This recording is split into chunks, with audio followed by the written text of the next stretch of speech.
Today I'm going to tell you about a Bible verse that 99.9% of atheists misunderstand. I'm going to tell you what it actually means and how we can apply this powerful Bible teaching to our daily lives. So what's the verse that 99.9% of atheists misunderstand? It's going to be Hebrews 11 and verse 1.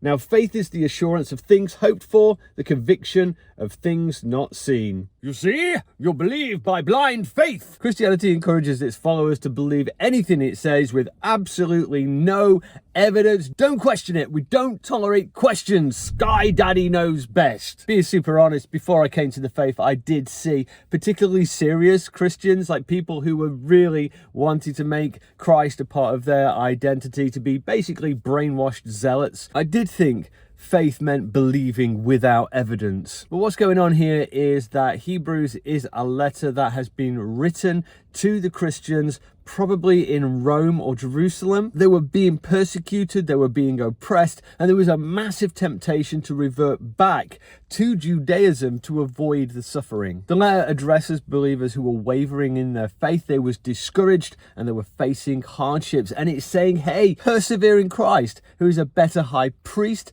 a better sacrifice, and the mediator of a better covenant. Hebrews was written as a warning against apostasy and turning back to the old covenant. It was there to encourage the believers and show them the true definition of enduring faith, which is nothing new. It gives many examples of the heroes of the faith going back into the Old Testament. Chapter 11 verse 1 comes after chapter 10 verse 39, urging confidence, endurance, and not shrinking back. But we are not of those who shrink back and are destroyed, but of those who have faith and preserve their souls. Which sets up chapter 11 verse 1 as the definition and commendation of the kind of faith that pleases God. If we take this verse one part at a time, we start now. Faith is the assurance. The word for assurance is hypostasis, and it can also be described as reality, foundation, and assurance. So by looking at the different ways it can be transcribed, you get a fuller flavor for the kind of concept that the author is trying to describe. Of things hoped for, the elenkos, which can be translated as demonstration, proof, or conviction of things not seen. So the full verse is, faith is the reality, foundation, assurance of things that we hope for, the demonstration, proof, conviction of things that have not seen. It's not wishful thinking, it's about assurance and conviction. It's settled confidence in something that's coming in the future. We haven't seen it yet, but it has been promised by God, and because we know that God is faithful, we can take that to the bank. It's not about blind faith in the face of contradictory evidence. It's simply confidence or trust in God,